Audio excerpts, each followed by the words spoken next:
It's time for another Out of Bounds Rewind with Bo Bounds on ESPN 105.9 The Zone. What made him do this? Because, I mean, Jimbo holds all the aces, as you know, with A&M because of the fat, massive contract. He doesn't answer to Ross Bjork. Probably doesn't even answer to the chancellor.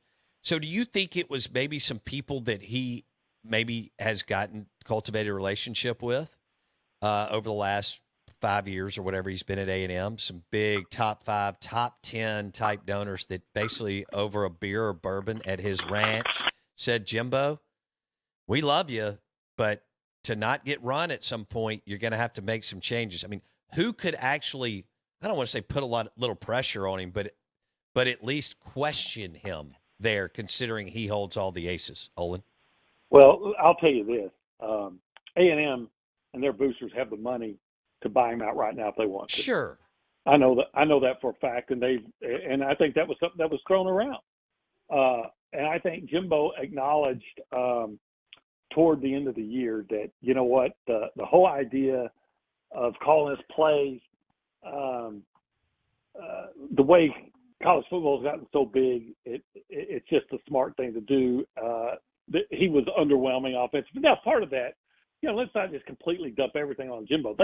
And nobody likes to hear this, but A&M had just a catastrophic number of injuries and their offensive line, and then they had guys that were being suspended, act like knuckleheads. They had some issues beyond that, but it all, you know, for whatever the case, the offense was pathetic until the LSU game, but it was pathetic all, you know, most of the year. And I think Fisher himself acknowledged we got to make changes, and the changes are going to start with me. You just said, hey, he doesn't have to do anything. He can get fired and still get, you know, $80 million and live a life of leisure. And It sounds pretty good to me, actually. But I think to say that Jimbo was strong-armed by some donors or thing, I don't think that's accurate. I really think that he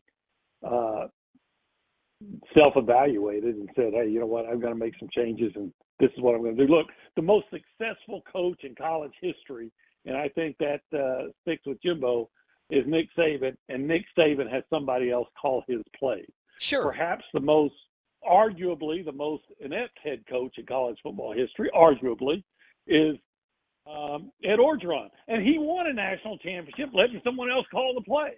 So I think it became I think Jimbo just saw the realization that the best way to maximize your offensive efficiency is to get somebody else to call the plays, and he's going to bring in somebody that he trusts.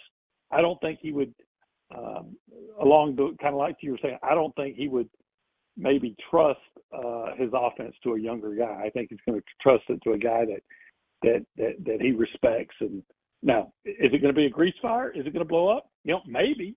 But what if they end up scoring 40 points a game? Right. No, I'm with you on the talent. And we don't know. We won't know until you know, next season. And if you do know, tell me what the lottery numbers are too, because I want to know that. No, I'm with you. Don't miss one moment of the Out of Bounds Show with Bo Bounds. Weekdays 7 a.m. till 10 a.m. on ESPN 105.9 The Zone.